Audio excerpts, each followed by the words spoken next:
kita tunggu di saat Lebaran. Kali ini jangan kita lakukan di lapangan atau di masjid, karena kumpulan jamaah yang begitu besar sangat rentan terhadap penularan virus COVID-19.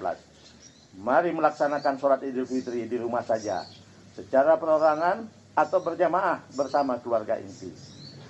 Para ulama berpendapat dengan peserta sholat paling sedikit berjumlah 4 orang sudah dapat dilakukan sholat berjamaah. 1 imam, 3 makmum. Tata caranya dapat dilakukan seperti sholat sunnah 2 rakaat biasa, atau dapat dilakukan dengan 7 takbir pada rakaat pertama dan 5 takbir pada rakaat kedua.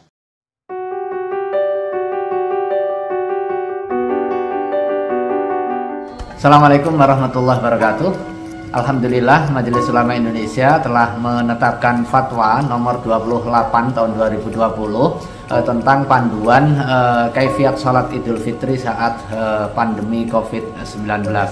Fatwa ini dibahas sebagai jawaban atas pertanyaan masyarakat muslim ketika akan menyelenggarakan takbir dan juga salat Idul Fitri pada saat wabah COVID-19 di tahun 1441 Hijriah ini. Ada 7 poin penting yang disampaikan di dalam fatwa ini guna menjadi pedoman masyarakat muslim dalam pelaksanaan ibadah. Yang pertama terkait dengan ketentuan hukum, prinsipnya sholat Idul Fitri itu hukumnya sunnah muakkadah, sunnah yang sangat ditekankan, yang menjadi salah satu syiar keagamaan atau syiar min sya'airil Islam.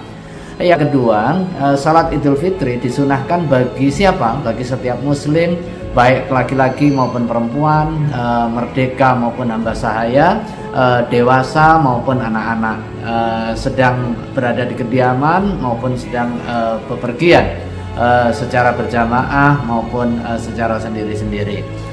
Salat Idul Fitri juga sangat disunahkan untuk dilaksanakan secara berjamaah di tanah lapang, di masjid, di musala, dan juga di tempat lainnya. Salat Idul Fitri juga dimungkinkan untuk dilaksanakan di rumah kediaman masing-masing. Pada malam Idul Fitri, umat Islam disunahkan untuk menghidupkan malam Idul Fitri dengan takbir, tahmid, tasbih, serta aktivitas ibadah yang lain. Nah, ketentuan yang kedua ini terkait dengan pelaksanaan Idul Fitrinya di kawasan COVID-19. Jika umat Islam berada di kawasan COVID yang sudah terkendali pada saat 1 Syawal 1441 Hijriah nanti, indikasinya apa? Indikasinya ditandai dengan angka penularan menunjukkan tren menurun. Nah, kemudian ada kebijakan pelonggaran aktivitas sosial yang memungkinkan terjadinya kerumunan. Berdasarkan apa? Berdasarkan ahli yang kredibel dan juga amanah tentunya. Maka dalam situasi yang seperti ini, sholat Idul Fitri bisa dilaksanakan dengan cara berjamaah di tanah lapang, tempat terbuka, di masjid, di musala, dan juga di tempat lain.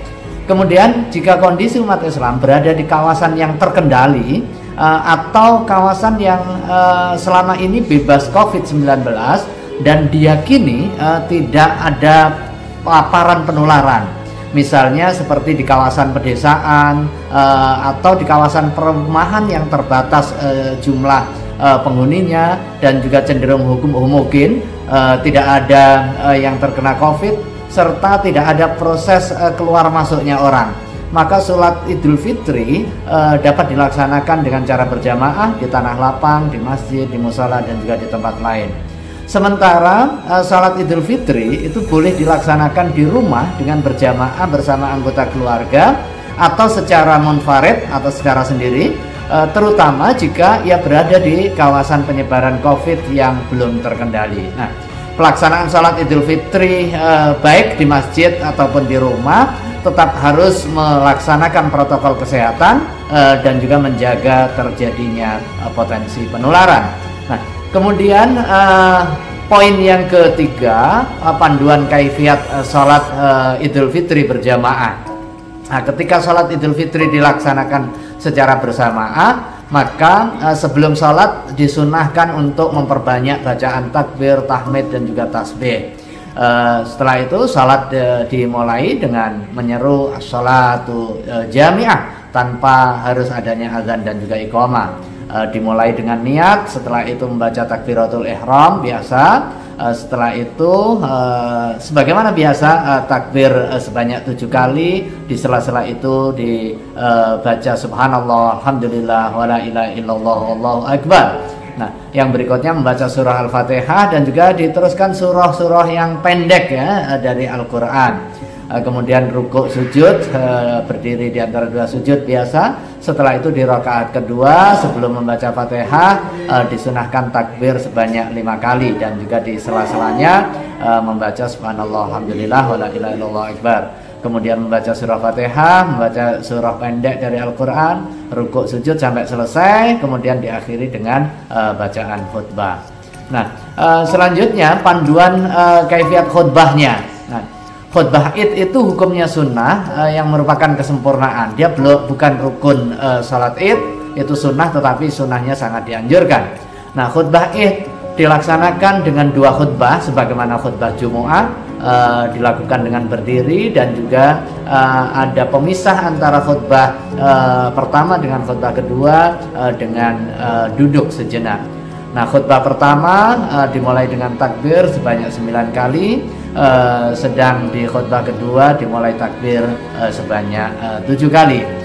Nah, khutbah pertama dilakukan dengan cara membaca takbir sebanyak 9 kali, kemudian memuji Allah dengan sekurang-kurangnya membaca hamdalah, kemudian membaca salawat antara lain dengan Allahumma sholli ala sayyidina Muhammad, kemudian wasiat takwa dan juga membaca ayat Al-Quran. Nah, khutbah kedua dilakukan dengan cara membaca takbir sebanyak 7 kali, memuji Allah dengan sekurang-kurangnya membaca alhamdulillah, membaca salawat kepada Nabi, berwasiat takwa dan juga mendoakan kaum muslimin, khususnya mendoakan agar COVID-19 ini bisa segera diangkat oleh Allah. Nah, kemudian ketentuan salat Idul Fitri di rumah. Nah, ini yang penting.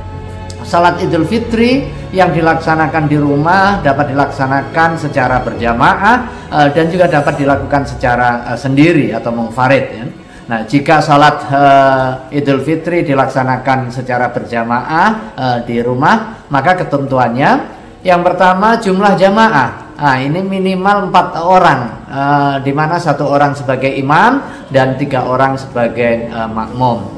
Kaifiat sholat mengikuti ketentuan panduan kaifiat sholat Idul Fitri berjamaah tadi, mulai dengan takbiratul ihram, kemudian takbir sebanyak 7 kali, setelah itu baca Fatihah dan seterusnya. Kemudian di rakaat kedua takbir qiyam, setelah itu takbir 5 kali, setelah itu Fatihah dan seterusnya sampai salam. Nah, jika jumlah jamaah tadi mencapai 4 orang atau lebih, seusai sholat dilanjutkan dengan khutbah. Khotib membacakan khutbah dengan prosedur yang tadi sudah dijelaskan. Nah, tetapi jika jumlah jamaah kurang dari 4 orang, atau jika dalam pelaksanaan jamaah di rumah tadi tidak ada yang memiliki kemampuan untuk berkhutbah, maka dilaksanakan salat Idul Fitri berjamaah tanpa khutbah. Ini tidak mengapa karena khutbah itu merupakan sunnah dari salat Id. Nah, jika salat Idul Fitri dilakukan secara sendiri, juga ketentuannya berniat salat sendiri, kemudian dilaksanakan dengan bacaan sir ya, bacaannya pelan. Kemudian tata caranya juga sebagaimana tata cara pelaksanaan sholat yang biasa dan tidak ada khutbah setelah usai sholat. Nah, yang berikutnya panduan takbir ya. Di malam Idul Fitri perlu dihidupkan dengan bacaan takbir, tahmid, tahlil. Itu hukumnya sunnah sebagai seruan atas keagungan Allah Subhanahu wa taala.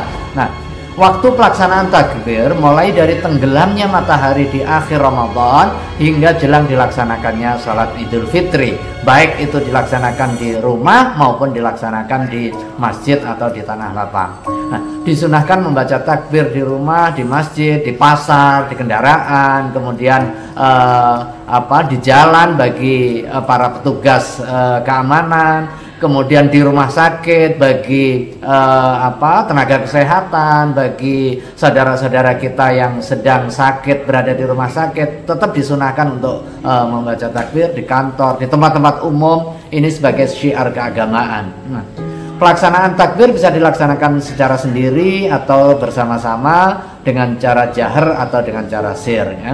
Dalam situasi pandemi yang belum terkendali, takbir bisa dilakukan di rumah, di masjid, oleh pengurus takmir, di jalan oleh petugas, atau jamaah secara terbatas, dan juga melalui media televisi, radio, media sosial, dan juga media digital lainnya. Nah, umat Islam, pemerintah, dan juga masyarakat perlu menggemakan takbir, tahmid, dan juga tahlil saat malam Idul Fitri ini sebagai tanda syukur sekaligus juga doa agar wabah COVID-19 segera diangkat oleh Allah Subhanahu wa taala. Nah, yang terakhir nih amaliyah sunnah Idul Fitri, ada 6 item. Yang pertama mandi dan juga memotong kuku, menjaga kebersihan, kemudian memakai pakaian terbaik dan juga wewangian, kemudian makan sebelum melaksanakan sholat Idul Fitri, kemudian mengumandangkan takbir mulai dari malam Id sampai menjelang sholat, kemudian melewati jalan yang berbeda antara pergi dan pulang ketika kita sholat di luar rumah, kemudian saling mengucapkan selamat atau tahniyatul Id, antara lain dengan mengucapkan taqabbalallahu minna wa minkum, yang biasanya bersalam-salaman untuk kepentingan pencegahan terjadinya penularan. Silaturahim bisa dengan menjaga physical distancing, tetapi tanpa mengurangi rasa persahabatan, persaudaraan, dan juga kekeluargaan. Terima kasih, mudah-mudahan ada guna dan faedahnya. Wallahu a'lam bishawab. Wassalamualaikum warahmatullahi wabarakatuh.